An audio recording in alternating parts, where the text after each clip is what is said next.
All right, ladies and gentlemen, it's the conversation. Over 85% of people across the country are having today. That's right. It's relationships. And we got somebody here tonight. We got a couple somebodies here tonight to talk to you about who can be the only one he ever needs. Oh, my goodness.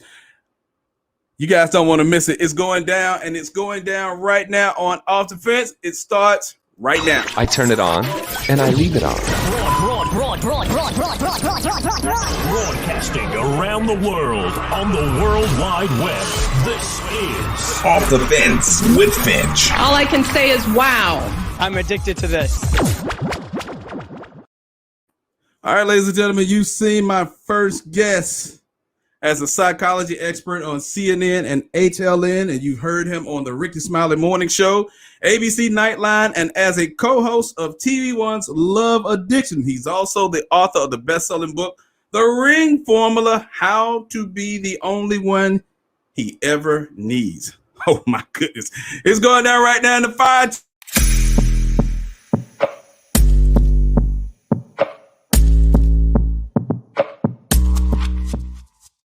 Ladies and gentlemen, please welcome Dr. Alduan Tartt. Hey, what's going on, my friend? Long time no see. Yeah, man, it's been years, man. We did this, 12 years ago on the radio. I know, man. Time flies. Both still looking young, though. You know what I'm saying? I was going to say, you look extraordinarily young, man. What you drinking? Hey, you know what? It's called the mascara brush, brother. You get the gray out, man. That's what that's called. That's what it is. That's what man, it is. FedEx me some of that, man. I need to get I'll get black ice on the line, and they know what to do, man. Black ice, huh? Oh, my goodness, it's going down. So, man, for those who are not familiar with you, I don't see who wouldn't be, but for those who might not be, let's talk about how you became so astute in relationships.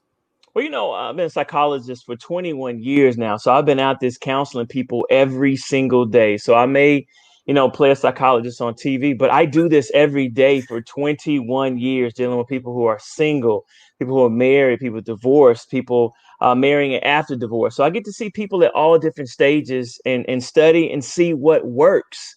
So I'm excited about it. I love it. I love seeing love work. I love seeing people struggle through it and making it work in the end. And I also like seeing people get out of toxic relationships. I'm not gonna lie, and go find one that can actually work. See now, you about to start some trouble early, man. Hey, why not? You want me to keep it real? I'm gonna keep it real. Absolutely. So let's talk about that. Now, you wrote a book some years ago called The Ring Formula. We're gonna talk about that a little later in the show. Okay. But let's talk about the things you've seen, because I read some stats about relationships, and they said shared interests and sex are vitally important. Is that something that you see in your practice when it comes to people? Yeah. So one, let's talk about shared interests. All right. Mm-hmm. And so really it's interesting. It's not that people pick someone that's similar to them. Most people pick someone who's different. All right. So there's studies that show that most people actually pick someone who's different from them. That's not what it is. It's their ability. It's called to accept influence. So if we're dating, am I willing to let you influence how I think and feel so that we can meet in the middle?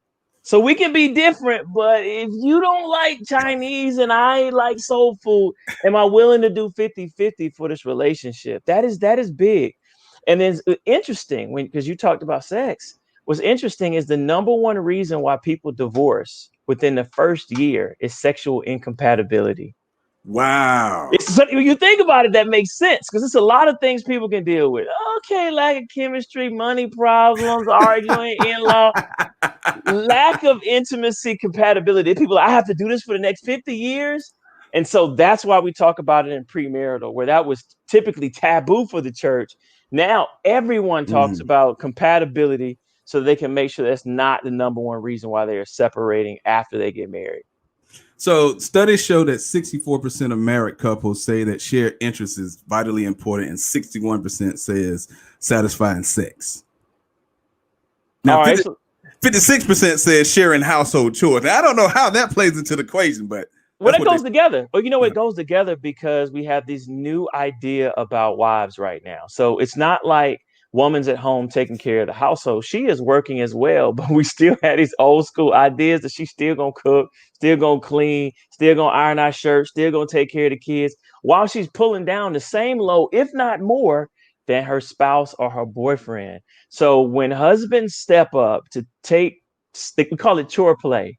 All right, Okay. when you take some of the chores off, your wife actually has room to actually feel intimate, to be sexual, because she's not in maid mode, cook mode, chef mode, um, uh, vacuum mode. She's able to actually be in a place where she can date you. So there are a lot of men, they do one or two things. They say, all right, tell me what chores I need to knock out so that we could be together tonight.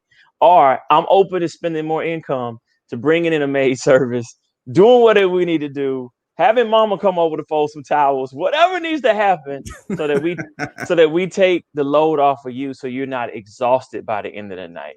That's what's happening. A lot of people are just exhausted. Now let's talk about what kind of guys have that you found in your practice have that mindset of she got to do all these things, cook, clean. She works the same amount of hours he works, and he expects her to do all these things. What kind of guy is that? Most. Really? Most, when you think about, now remember, I'm here in Georgia, so it's a different kind of guy that's in Georgia than in California or New York, Right. or in a different country, all right, or in the Caribbean. So it's totally different guys. And so most guys still have old school mentality when it comes to division of labor, when it comes to parenting and chores. It's not too many guys when you say who does most chores, where the guy raises his hand. What we find now is that couples now are having to talk about it. In premarital, we have them. Hey, what is your idea of equal division of labor? And so couples are now defining that, whereas before it used to just be the man works and the woman takes care of the house. Now couples are talking about, well, if I cook, then you cook. So couples are redefining that so that they don't have one spouse that's just totally worn out, which causes problems elsewhere, just like you said. Yeah. And I think that's the key point. You know, it's like we have grown in our society to do things because we saw somebody else do it, or we was told this was what you're supposed to do. Not ever looking to define our own, what works for us in a relationship or not, you know. That's what I'm finding with people. No, it's real. I mean, today's man is different from our fathers, like you said. You know, a lot of men know how to cook. There are a lot of men that say, no, I go ahead and give our daughter a bath. And a lot of men is like, look, I'm not the breadwinner. My wife is, and I'm cool with it. It just depends on where you are in security with your own career.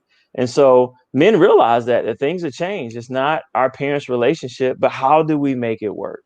You know, it's interesting. I had a conversation with our oldest daughter, who's 14, about just gender roles. Mm-hmm. All right. And we have very different gender roles. All right. I was like, nah, you know, like the man should pay for most of the dates and the man should have the responsibility of the household bills by and large. She was like, why? Why wouldn't it just be 50-50? I was like, okay, you're not dating. You're just saying it. You're going to get taken advantage of, girl.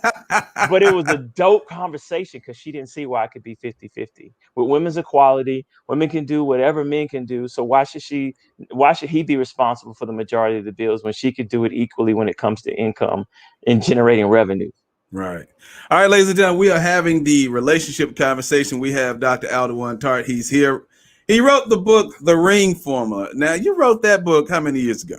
Man, I can't even remember. It's been at least I think it's been at least a decade because I met my wife. She read the book, and that's how we semi-connected. So I know Get out of here. Yeah, we've been together for 11. So you're probably right about 12 or 13 years ago, man. Yeah. Oh, we actually now, because, you know, my wife and I met as underground matchmakers. Okay. All right. I was underground matchmaker. She was underground matchmaker. We got together and did an event.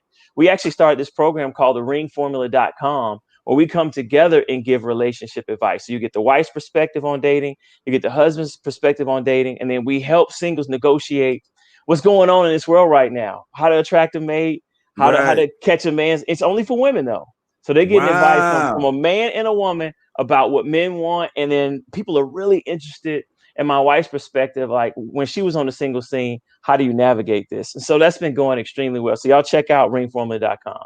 Ringformula.com. All right. So we're going to talk about a little bit of those formulas that you used in the Ring Formula, because you use the subtitle, how to be the only one he'll ever need. Right.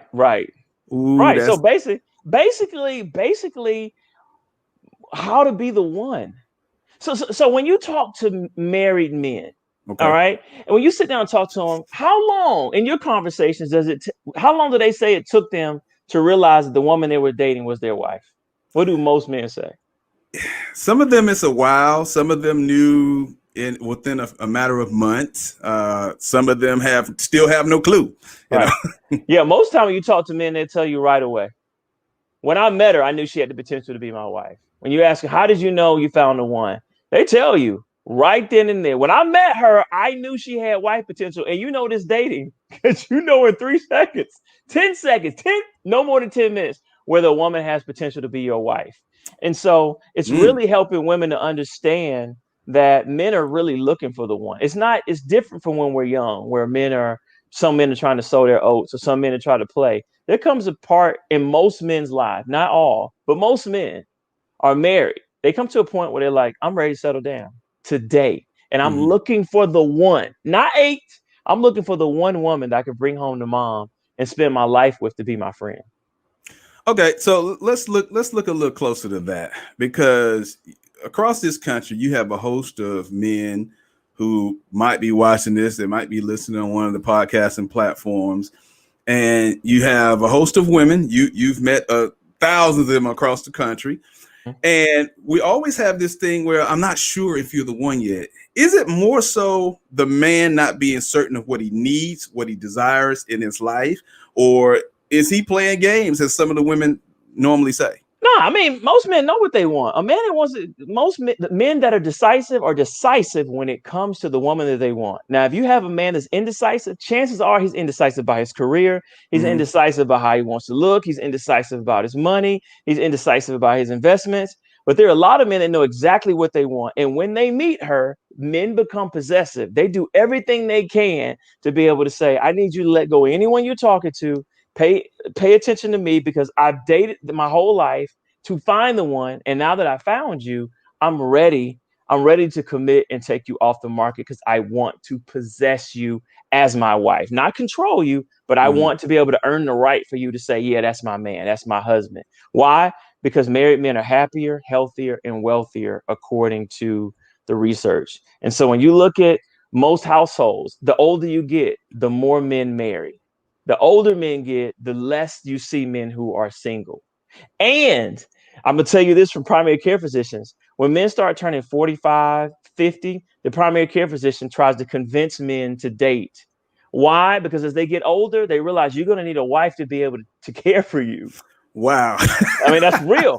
Listen, I just had gallbladder surgery maybe about 2 months ago. And in the lobby, unfortunately, it was mostly men there, but it was wives all over the place. When I woke up, my wife was right there. When they make you do the mandatory wheelchair. All right, your wife is right there. So as you get older, you need someone to take care of you. It's a matter of survival. I guess I got to start dating now. You do. Anytime, brother. Anytime. The women here in Atlanta are plentiful, but I know they are in Cali as well. But the studies show that it's harder to date in bigger cities than it is smaller towns. Well, why is that? Selection, distraction. So much going on, especially in Atlanta, man. There's so much distraction going on. So many options when it comes to dating. So many different opportunities. So many things to do 7 days a week. Unfortunately, even during COVID, all right, Atlanta has not gotten the memo to stay inside. They're not listening. All right. So it's so many different options. But you know this. You can date 20 people and none of them can be the one.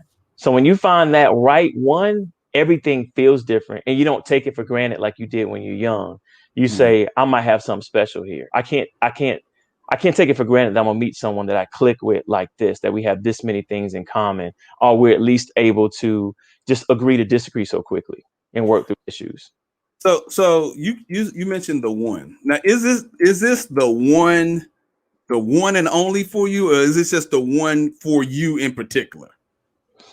Well, I guess we're talking about, I'll answer in 2 ways. One, if you're talking about your soulmate, yeah, a lot of people that most married men don't want to go back on the single. They don't want to go back and be single. They don't say that. They like, man, no, it took me this long to get along with someone, for us to work through the chores and child rearing and careers and faith and family. It took so long for you to get me. I don't want to start over with someone else having to figure that out and me figure them out. That took too much work. But Yeah. then there's also another subject where I think you're going, is that in the marriage, it's important that you also have friends, that your spouse is not your everything. So when we say the one, you can have a spouse and also have friends, also have hobbies, also have things to do, so that when your relationship or your marriage is in the valley, like it's gonna go through, relationships go, you don't feel devastated because Right. you have other sources to support you while your husband's grieving the loss of his mom, or while your wife is grieving the loss of her parent, or going through menopause, or a loss of a job, or whatever it is. You're able to make it through because they're not your only source of attention. Somebody's girlfriend or boyfriend is saying, no, not mine. She can't have no friends. Well, it depends on how attractive they are. All right, that's a caveat. That's a caveat. In the research, they recommend it is a bad idea to have friends who you're attracted to. Yeah, because that attraction is there, the connection is there. You go through a valley. What's stopping you from crossing the line other than self-discipline? And we know people's self-discipline varies. People don't have self-discipline. Come on now. You know what? You have to work on it. When I sit and talk to men, like at men's retreats, and we talk about lust, we talk about temptation, and we talk about the demolition of your marriage and your family when you do get caught cheating. All right. Men want to know how to have more self-discipline. So that's when we start talking about fasting. We start talking about exercise. We start talking about prayer, because that's teaching you to resist on a regular basis. And it's actually teaching you self-discipline. If you don't practice it and your self-discipline muscle is not high, and you're an attractive man or woman who travels a lot and people have access to you, Lord help you. You better have some discipline. You better have some discipline. Listen, I told my wife, there's two people I don't think I'm gonna have discipline with. That's gonna be Rihanna and Janet Jackson. And hers is Usher and Genuine. So unless they come around, we good. That is hilarious. Ladies and gentlemen, we're talking to Dr. Alduan Tartt. Now, again, if you guys have questions, some of you guys inbox me questions for the last couple of weeks. This is your time to ask your question. You can type them in the chat if you're on YouTube. You can type them in the chat if you're on Facebook, and we'll see all your questions and we'll ask them right here tonight. So let's talk about the ring formula, because a lot of people want to know how. A lot of women probably want to know, how do I be all he ever needs in this lifetime? How do I become that? What would you say would be step one per se? Self-confident. You have to be self-confident in yourself. So if you see yourself as unique, then a man's going to be able to see you as unique. And when you poll men and you say, what type of woman do you like? They like all types of body shapes. When you look at married men, their wives look the variety. You don't see them looking just one way. Right. But which each man says is that she walked like she knew she had it going on. She talked like she had it going. She knew when we were dating, she had a higher standard for me. She acted as if I should treat her like the one. So the first step for women is to be able to have self-confidence.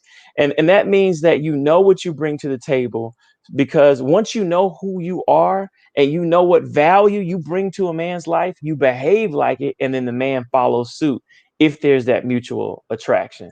Where women run into trouble is that they look for a man to add to their confidence, or they feel like if they please the man. So these are women that date narcissists.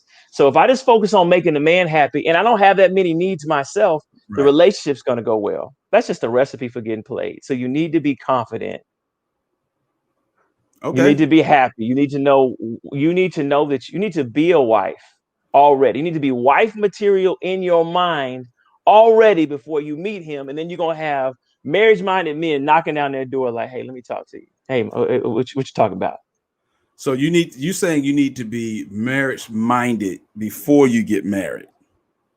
Right. So there's an age where women are, but you have to kind of ask and see where men are.